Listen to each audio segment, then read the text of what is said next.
What's going on, everybody? So today we're gonna foam roll the glutes.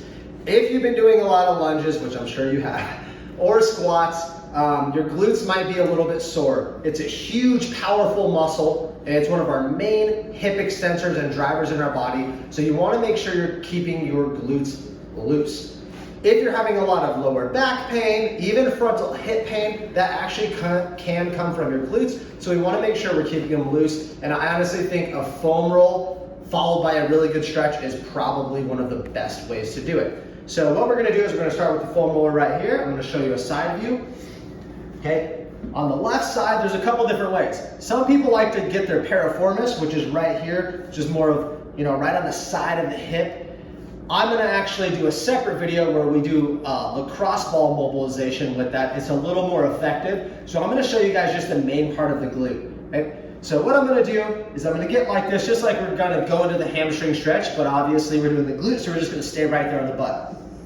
I'm gonna lean back, get some good pressure, and I don't really wanna be on the bone per se. That's a good starting point, but it's gonna kind of push the muscle either to the back or to the front. So we wanna make sure we're right there on the meat of the muscle.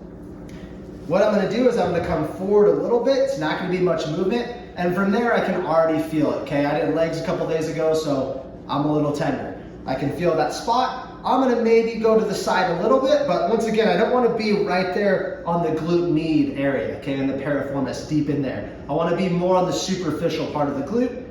And I'm gonna roll back a little bit, and yep, that's tender right there. And then I'm gonna come back, and I probably feel the most pressure right here. I'm gonna take big, deep breaths. Sit there for about 30 seconds, and then we would switch sides.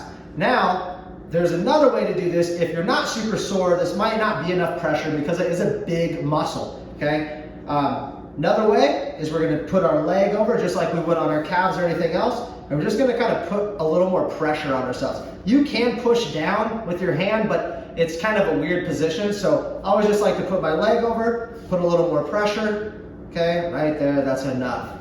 All right, after this, we're gonna go right into a glute stretch, and then you're gonna hit the other side.